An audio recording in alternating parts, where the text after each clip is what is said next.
Bien, donc nous revoilà pour la deuxième partie de la consultation sur le thème de naissance d'Isaïa. Donc, au tout début, première partie, nous avons surtout traité ensemble de l'interprétation de son soleil en cancer en maison 8, de Mercure en cancer, de l'ascendant scorpion, de la lune en balance en maison 12. Donc, on va continuer. Je voudrais à présent parler de l'axe poisson-vierge. Donc là, c'est la vierge et là, c'est le poisson. Donc, ce sont deux signes complémentaires parce qu'ils se trouvent l'un en face de l'autre.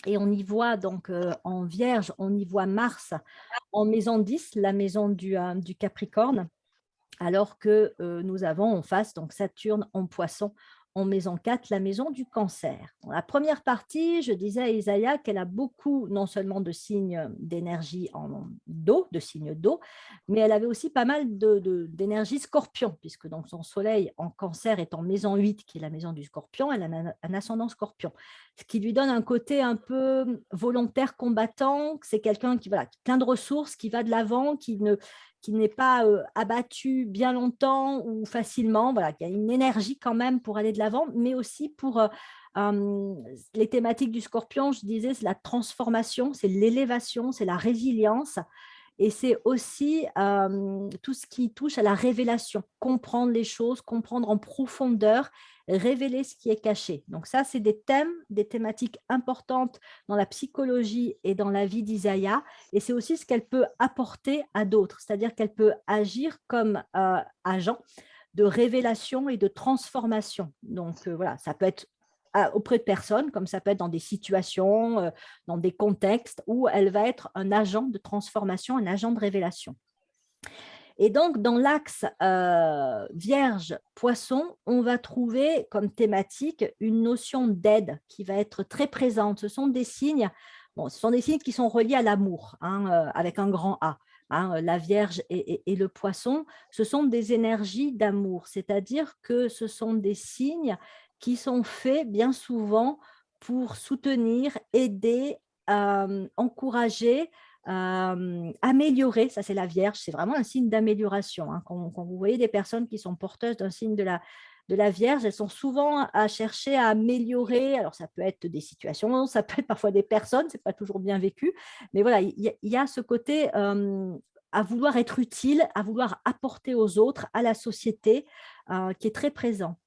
Et donc, cet axe-là, parce qu'il est habité par Mars et Saturne, va faire d'Isaïa, à mon avis, mais Isaïa, tu pourras réagir, quelqu'un qui ne peut faire qu'aider, quelqu'un qui va vraiment tendre. En plus, avec Mars, il y a ce côté motivation, il y a ce côté désir, désir d'apporter, désir d'aider, désir d'être utile, désir d'améliorer, avec un grand sens aussi de l'efficacité. Ce que je n'ai pas dit encore, c'est que heureusement, en plus des énergies d'eau qui sont très présentes, elle a quand même aussi beaucoup de terre. Hein. Il y a Mars en Vierge, il y a aussi Neptune et Uranus en Capricorne, et il y a ici Vénus en Taureau. Et ça va lui donner le sens de l'efficacité, ça va lui apporter l'ancrage, la solidité, aussi bien intérieure que dans sa vie de tous les jours. Ça lui apporte une capacité aussi à construire, et donc, ça aide, ça la soutient pour aller de l'avant. Et donc, elle peut avoir cette tendance à vouloir aider, accompagner avec aussi peut-être des méthodes concrètes, des méthodes pratiques. Par exemple, donc tu me disais que tu es dans le champ de l'éducation, et comme je te disais tout à l'heure, ça peut être aussi de trouver des techniques, des approches particulièrement adaptées aux enfants avec lesquels tu travailles, pour que ce soit, encore une fois, efficace et que ça puisse les aider à eux-mêmes, voilà, aller de l'avant, améliorer leur situation, développer leur capacité. Il y a ça. Oui, Est-ce que tu... Oui, oui, quelque chose par rapport à j'affirme, oui, ça? je Voilà. confirme, oui, que c'est bien ça. Mm. Alors après, comme je le disais tout à l'heure, donc pour l'instant, Isaiah est dans le champ de l'éducation. Peut-être qu'elle va y rester un bon moment ou y faire sa carrière, mais elle n'est pas forcément obligée de, voilà, de passer toute sa vie. Non, Petite ouais, trentaine ouais. de vie, tu envisages peut-être de faire autre chose par la suite? Bah, effectivement, en fait, je m'intéresse beaucoup aussi à l'art, Mm, au dessin d'accord, et art-thérapie. Enfin, je m'intéresse à ça. Après, d'accord. je sais pas. Oui, alors Mais oui, je m'y oui, intéresse. on va en parler quand on parlera aussi de la balance. Il y a vraiment beaucoup de choses à dire. Ce que je n'ai pas précisé, c'est que donc là, l'enregistrement, il dure 1 heure. Quand je fais une consultation voilà, pour des personnes qui me contactent, la consultation est plutôt de 1 heure et demie, 2 heures. Donc, je pense qu'on va aborder pas mal de points, mais on n'aura pas le temps forcément de voir absolument tout dans le détail. Mais avec effectivement Jupiter en balance et aussi Vénus en taureau en maison 7, qui est la maison de la balance, il y a un côté aussi, une sensibilité au beau, à l'esthétique, voire à l'art. Mm. Alors après, ça peut prendre des formes différentes. Ça pourrait être la personne qui va dans les musées, qui achète des livres d'art, qui est très sensible effectivement, voire qui pratique le dessin, qui pratique Mm. l'activité artistique. Le champ artistique est vaste. Ça aurait pu être la danse aussi, tu vois, avec la Ben, en fait, il balance. y a la danse aussi. Non, mais il y a les deux. Il y D'accord. a la danse et le dessin. Oui, Enfin, pour moi. ouais, ouais. Et je suis en train de me dire que je passe un peu du coq à l'âne, mais c'est pas grave. On reste sur la balance. Avec Jupiter en balance en maison 11, la maison 11, elle est gouvernée par le Verseau. Et le Verseau, c'est un signe qui évoque notamment, parmi ces thématiques, celle de la liberté et la libération. Et c'est comme si, peut-être qu'à travers l'art, le dessin, la danse, tu pouvais toucher à une forme de libération, de liberté. Parce que je pense que comme tu as grandi dans un contexte familial qui était, comment dire, pas facile, voilà, difficile, tu as pu te sentir peut-être un peu enfermé, tu as pu te sentir aussi, il est fort possible aussi qu'avec Neptune, et enfin, surtout Uranus en Capricorne en maison 3, tu n'aies pas été suffisamment écouté, ta parole n'ait pas été suffisamment prise en compte. Et donc, il peut y avoir au niveau de l'expression des blocages, des freins. C'est comme si, en fait, voilà, tu n'avais pas appris à parler de toi, de tes besoins, de qui tu es. Voilà, tu n'avais pas en face l'écoute dont tu aurais eu besoin pour pouvoir dire voilà qui je suis, voilà ce dont j'ai besoin en tant qu'enfant. Il n'y avait pas assez de considération. Peut-être qu'il y avait aussi non seulement, voilà, peut-être, comme tu me disais, une tente abusive, mais des règles un peu strictes, tu vois, on te dit tu fais ci mais tu fais pas ça, tu touches à ci mais tu touches pas à ça. Enfin, tu vois, quelque chose de l'ordre de Mm. carcan qui était présent. Et l'art, c'est un moyen d'expression. On pourrait même dire que c'est un moyen d'expression majeur. On peut, à travers l'art, exprimer sous des formes variées. Ce n'est pas forcément de la communication du coup verbale, mais ça peut être par le mouvement, ça peut être par le dessin.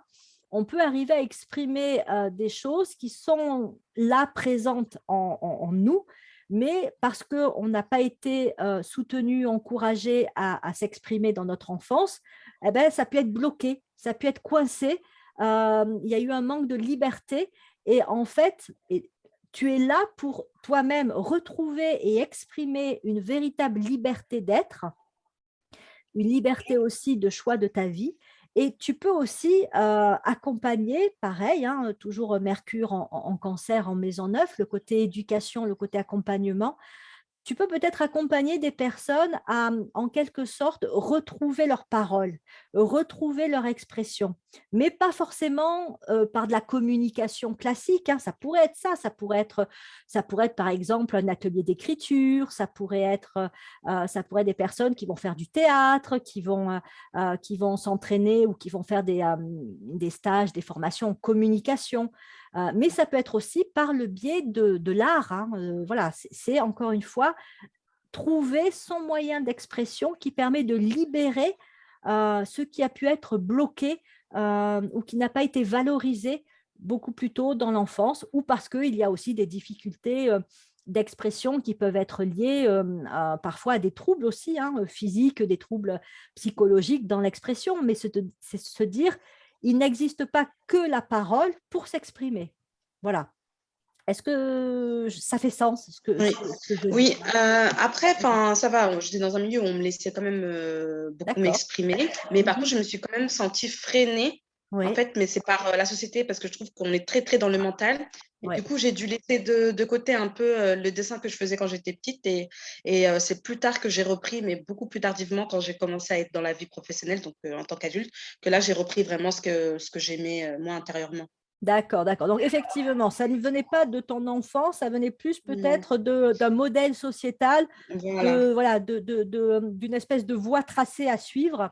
Mhm. Voilà, qui fait que, effectivement, peut-être que l'art et les domaines professionnels artistiques ne sont pas des domaines faciles en termes d'orientation professionnelle, voilà, de trouver un Mhm. métier, de vivre d'un métier dans l'art. On sait que c'est particulièrement, c'est beaucoup plus difficile que d'autres Mhm. métiers. Et donc, peut-être que tu aurais pu ou tu aurais été faite pour Mhm. aller vers un domaine artistique, mais voilà, Ouais, c'est peut-être un peu compliqué. Enfin, je ne sais pas voilà, si c'est c'est ça. ça. Mm. Mhm. Mais après, on va dire que rien n'est rien n'est foutu, hein, façon de parler. Ouais, c'est ça. Tu peux retrouver ça par un autre biais, mais effectivement, je pense que c'est très présent, en tout cas dans ton thème de naissance, dans la configuration.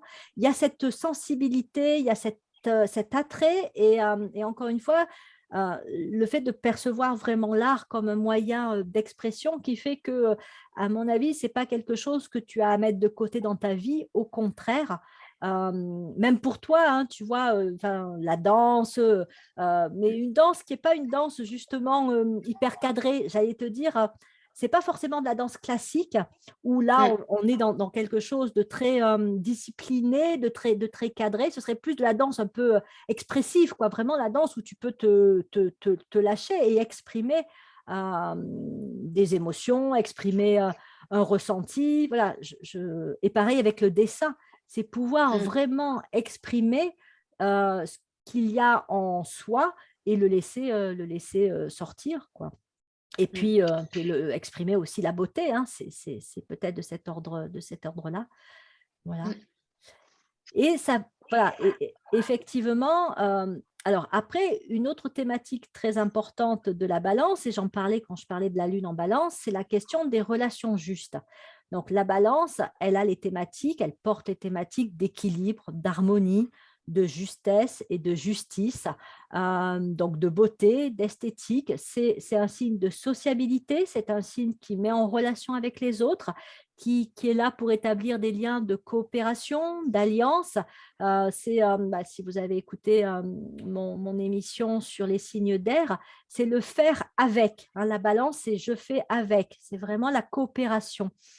Et donc, ça fait que avec ce côté aussi relation juste, tu peux avoir comme aussi but d'incarnation, objectif majeur et levier d'évolution, à travailler la question des relations justes. C'est-à-dire que, comme je le disais, avec une lune en balance, tu as pu vivre des relations qui étaient au contraire, hein, vraiment l'opposé de relations justes, et donc vivre de l'abandon, un sentiment de trahison, des injustices. Et encore une fois, ça peut te poursuivre encore un peu dans cette vie-là, notamment, voilà, on n'a pas parlé du champ affectif, mais ça peut être un peu un champ délicat pour toi, la relation de couple. Après, tu en parles ou tu en parles pas, hein, c'est Mhm. toi qui vois. Mais tu peux vivre des expériences dans le couple qui ne soient pas des expériences toujours très bénéfiques, ou vivre aussi de la solitude. Ça peut être aussi un type d'expérience. Mais c'est comme si en arrière-fond, tu devais constamment te demander qu'est-ce qui est le plus juste. Quand tu fais un choix, quand tu prends une décision, quand tu réfléchis entre plusieurs options, quand quelqu'un te dit quelque chose et que tu dois répondre, voilà, c'est se poser la question de qu'est-ce qui est vraiment juste, au-delà peut-être même de la réaction émotionnelle et peut-être d'un désir premier. C'est vraiment cette question de faire ce qui est le plus juste possible. Et à mon avis, plus tu es dans cette optique de chercher à faire ce qui est juste, c'est pas facile, hein, de répondre à cette question-là, plus tu peux dénouer cette problématique de relation injuste avec laquelle tu es revenu dans cette incarnation. Est-ce que ça te parle ou pas, ce que je te dis là? Oui, oui, oui. Enfin, c'est vrai que niveau affectif, après moi, je me suis pas concentrée vraiment sur les relations affectives, même si je m'y intéresse beaucoup, Oui, de oui, par, le couple des parents. Oui.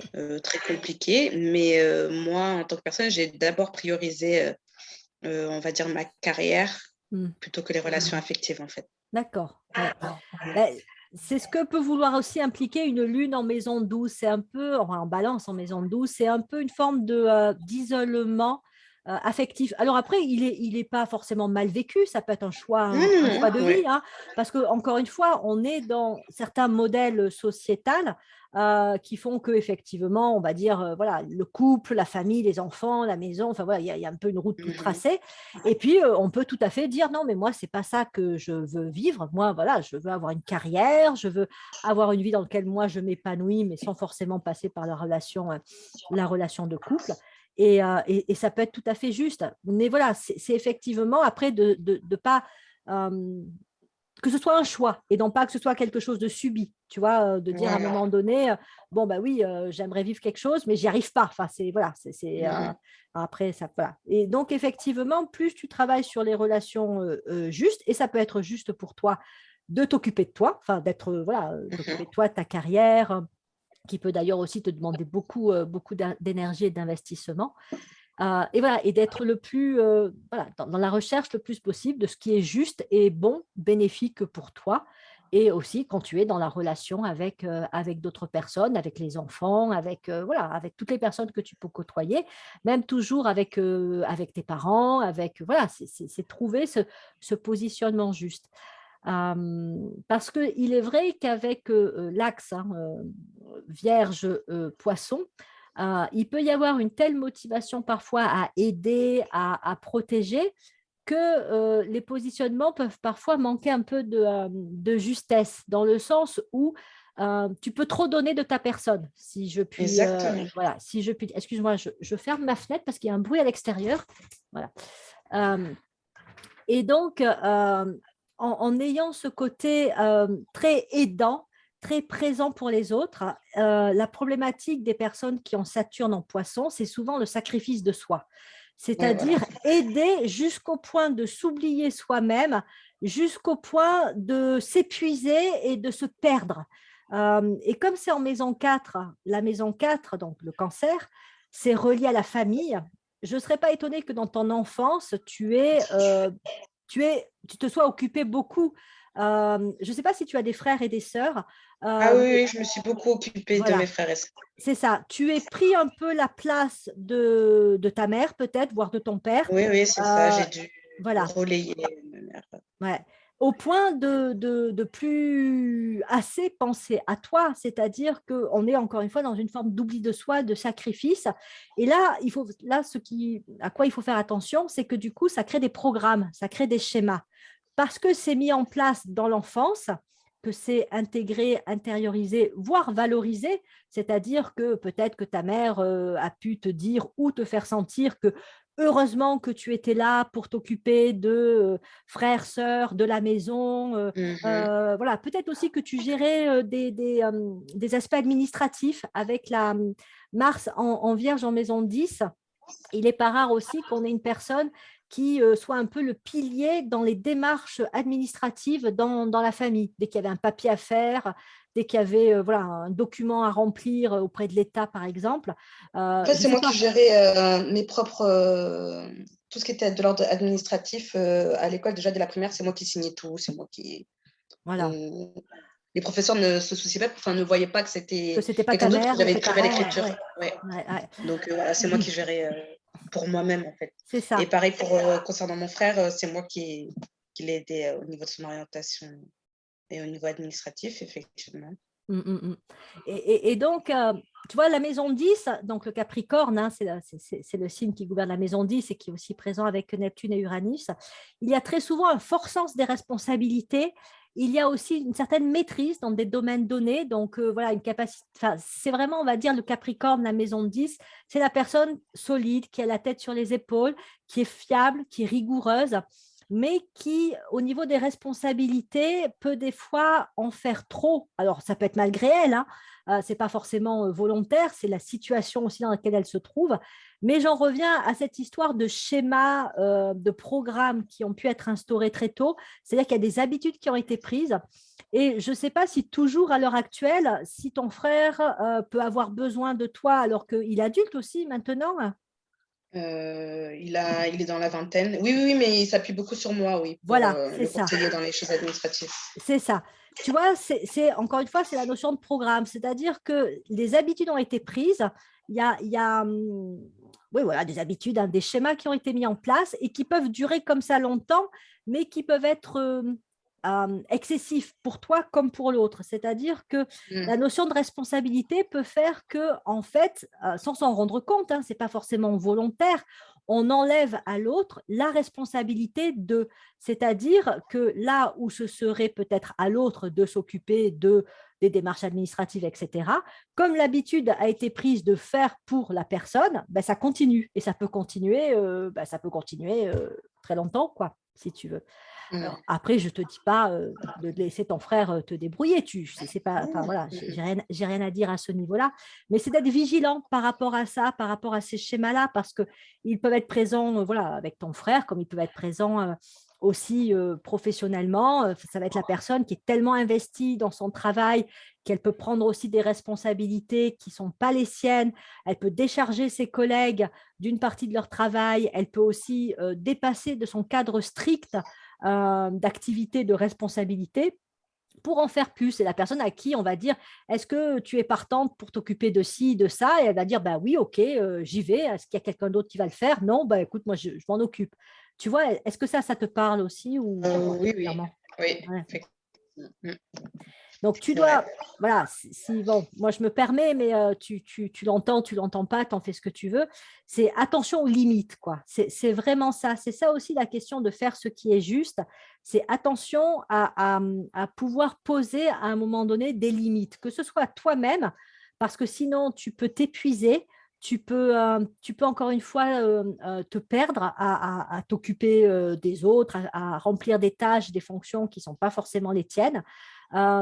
Et tu peux ne plus avoir assez de temps aussi pour toi, ne serait-ce que pour te détendre, et pour faire aussi ton boulot hein, toi-même. Hein. Parfois, ça peut être au détriment de la qualité. Alors, je ne dis pas que c'est pour toi, mais pour d'autres personnes qui ont un fort sens des responsabilités, parfois, ça va jusqu'au fait de ne plus avoir le temps de faire son propre travail, quoi. Donc ça Mmh. peut être un petit peu, voilà, ça peut être un peu délicat.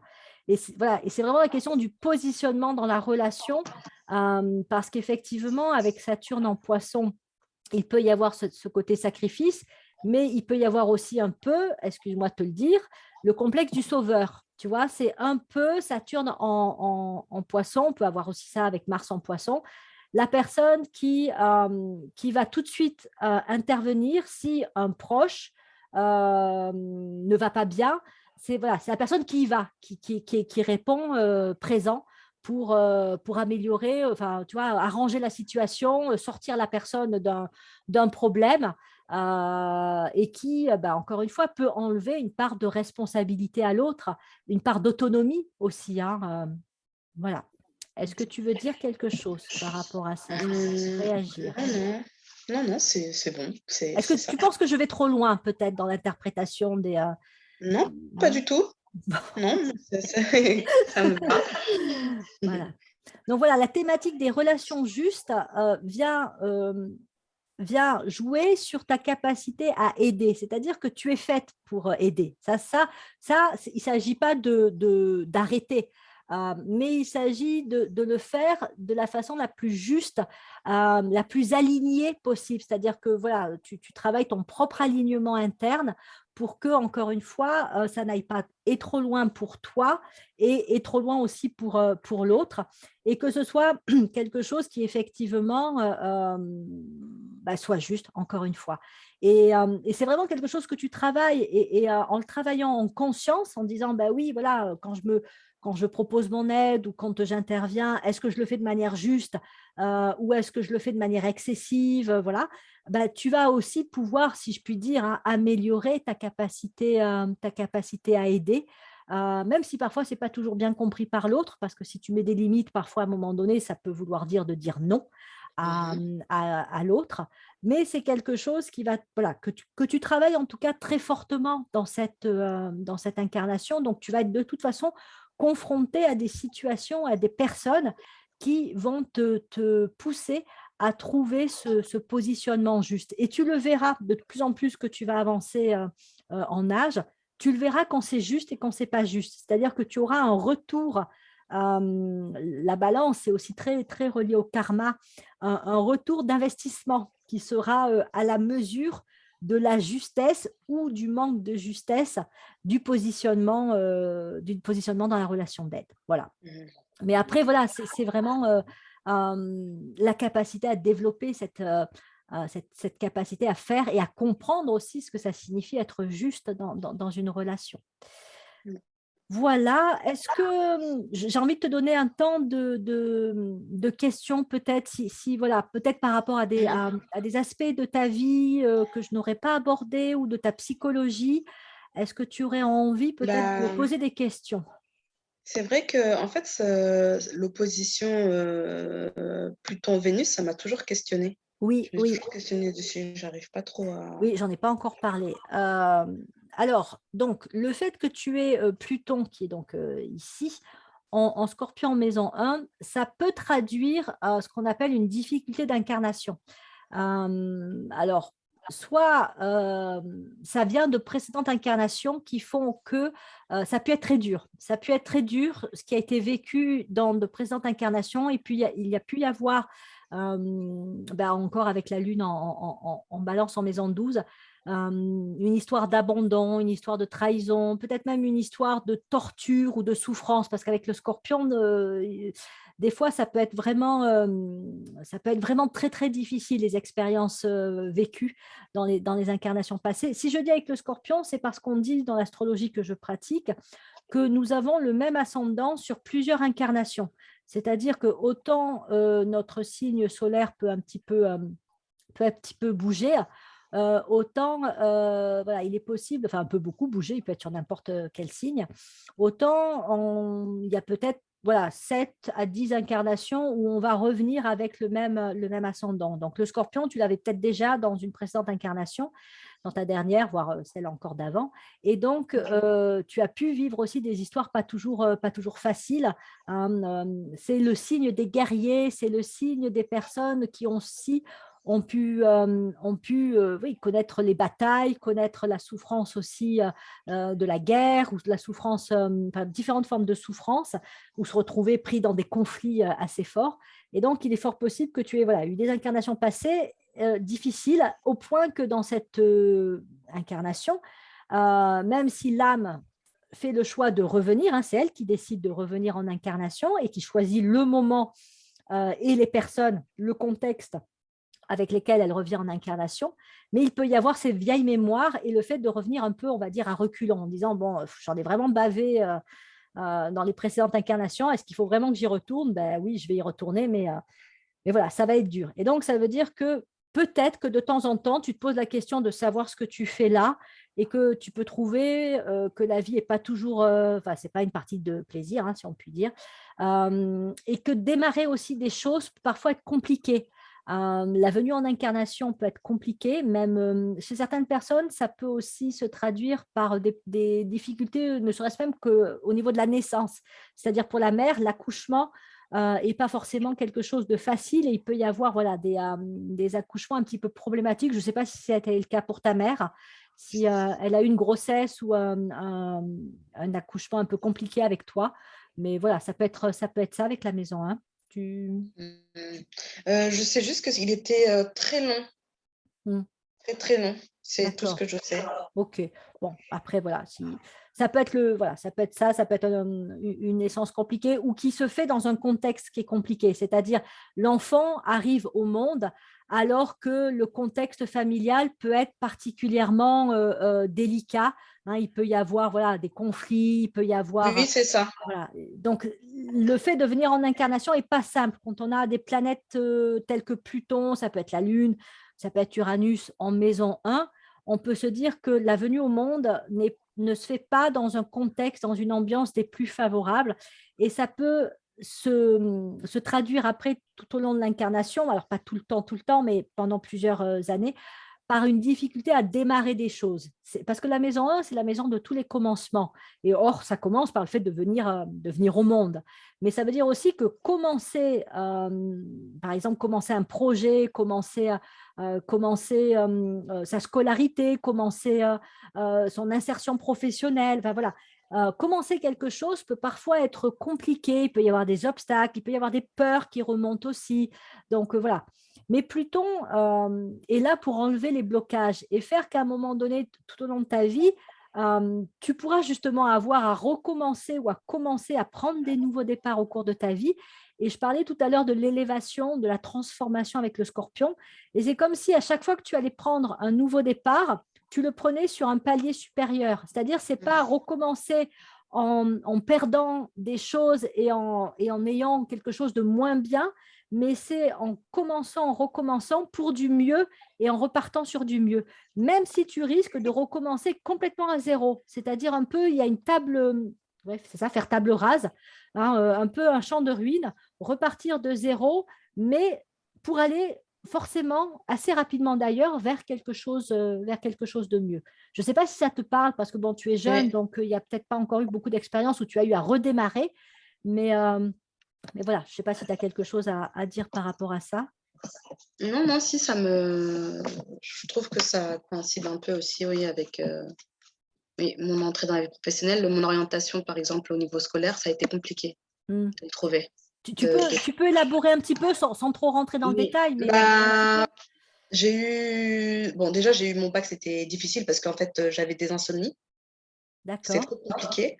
d'accord. Mais j'ai réussi à l'obtenir sans rattrapage. Mhm. Et ensuite, j'ai fait 2 années sabbatiques, mais sans vraiment le vouloir. Parce que j'ai cherché vraiment ce que je voulais faire et je ne trouvais pas. D'accord. Et après, bah, j'ai fini par, après 2 ans, en pensant que j'allais rien trouver, bah, en fait, j'ai fini par trouver l'orientation que je voulais. Et après, voilà. Mais c'est vrai que pendant 2 ans et demi, Tu t'es cherché en fait, hein, voilà. ouais. Ben, merci pour ce partage parce que je trouve que ça, voilà, ça illustre bien, parce que j'étais un peu vague, hein, dans ce que je te Oui, disais, hein, le fait de devoir redémarrer, le fait d'avoir des difficultés à démarrer, à commencer des choses. Avec le scorpion, il y a aussi un peu cette histoire d'obscurité vers la lumière, de l'obscurité vers la lumière. C'est se retrouver parfois dans des passages de vie où c'est comme si tu étais dans un tunnel. Tu ne vois pas vers quoi tu pourrais aller et qu'est-ce que tu pourrais mettre en place. Mais c'est une traversée, c'est-à-dire qu'effectivement, ça ne dure pas éternellement et à un moment donné, ben, là, on voit la fameuse lumière au bout du tunnel et là, comme je te disais, ça va vers une amélioration. Et c'est là où l'axe Pluton-Vénus est particulièrement intéressant parce que, tu vois, c'est un axe, le taureau et le scorpion, le scorpion, le taureau aussi, qui travaillent avec la lumière. Et donc, c'est l'idée effectivement qu'il peut y avoir des périodes de ta vie où tu vas te retrouver dans une espèce de zone sombre. Donc là, tu l'as vécu pour tes études. Peut-être que tu peux le vivre sur d'autres choses. Par exemple, le plan affectif, le plan effectivement d'un changement d'orientation. Mais ça va être toujours, encore une fois, un passage pour aller vers une lumière, on va dire une lumière supérieure. C'est-à-dire un chemin de vie qui va s'éclaircir de plus en plus, qui va devenir de plus en plus lumineux et avec Vénus en taureau en maison 7, de plus en plus juste pour toi. Tu vas gagner à chaque grand changement de vie, tu vas gagner en équilibre, en justesse, en harmonie. Tu vas sentir qu'effectivement, tu te trouves de plus en plus à ta juste place, que c'est vraiment quelque chose qui, même si à chaque fois, il y a un temps un petit peu délicat, encore une fois, de traverser un peu difficile. C'est pour aller vers voilà, quelque chose qui non seulement est plus lumineux, mais qui va te permettre aussi à toi de manifester, d'exprimer de manière plus juste ta propre lumière, c'est-à-dire tes qualités, tes capacités, ton potentiel. Donc, encore une fois, si tu traverses des passages un peu délicats dans ta vie, courage, tiens bon, c'est pour aller vers du mieux. voilà, je te dis ça parce que voilà, ça peut éventuellement se reproduire, mais pas forcément sur l'orientation professionnelle, ça peut être ou scolaire, ça peut être voilà, sur d'autres plans. Mais à chaque fois, c'est un peu traverser une zone d'ombre pour aller vers du mieux. Et la période peut devenir plus courte aussi, ça peut aller plus vite. Voilà, donc euh, vraiment cette capacité à aller vers une vie de plus en plus juste, de plus en plus équilibrée et quelque chose qui vraiment dans lequel tu vas te dire, bah, c'est moi, je me retrouve de plus en plus. Tu vois, vraiment, c'est ce que je disais tout à l'heure, une vie de transformation où tu deviens de plus en plus le papillon que tu es vraiment symboliquement parlant. Et donc, avec toute sa beauté, ses qualités et ses possibilités voilà, de papillon. Voilà, c'est de cet ordre-là. Et travailler avec la lumière, c'est-à-dire c'est travailler avec la compréhension, c'est travailler avec ne pas juste se contenter de vivre les choses de manière un peu inconsciente, de subir les événements, mais c'est de se dire, bon, attends, là, qu'est-ce que je suis en train de traverser? Peut-être que, voilà, cette période a l'air un petit peu difficile, mais c'est pour aller vers du mieux, quelque part. Et encore une fois, voilà, il peut y avoir dans cette vie une très forte évolution par rapport à ce que tu as pu connaître au tout départ quand tu es arrivé en incarnation, quoi. Une vraie vie de transformation, encore une fois. Est-ce que j'ai répondu à ta question ou est-ce que je n'ai pas été Oui, complètement non, non, claire là-dessus? c'est bon. Ok. C'est bon. Bien, bon, écoute, on arrive à la fin du temps imparti pour cette consultation.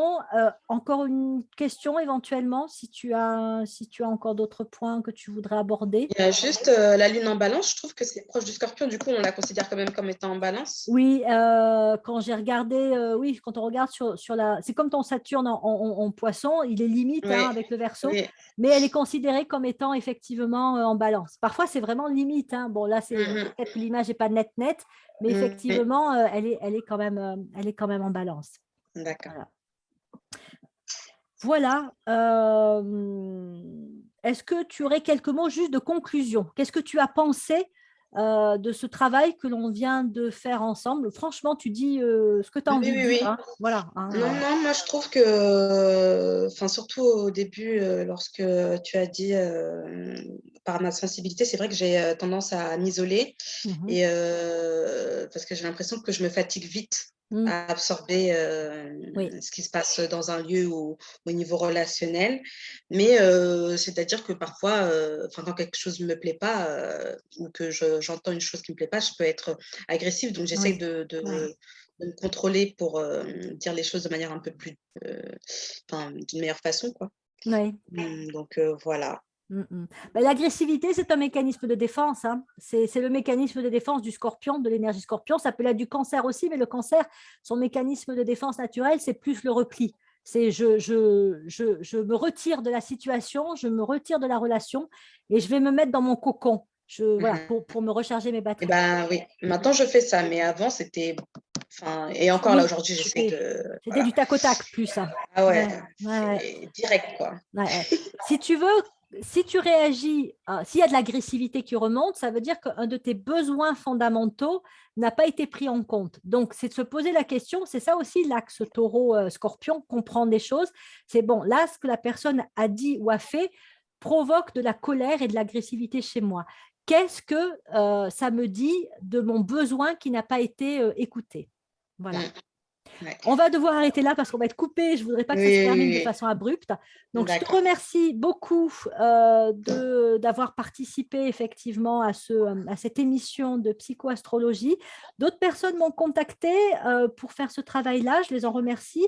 Par contre, j'ai répondu à des personnes qui ne m'ont pas donné de nouvelles. Alors, il est possible que mon mail soit parti dans vos spams. Donc, regardez éventuellement. Et sinon, ben, donc, je vais vous proposer d'autres vidéos et podcasts avec d'autres personnes qu'Isaya. Et encore une fois, merci à toi, Isaya, pour ce partage, Merci. en espérant que ça t'ait éclairé au Oui, niveau merci beaucoup. effectivement voilà, psychologie et chemin de vie. Merci Oui. à tous aussi pour votre écoute.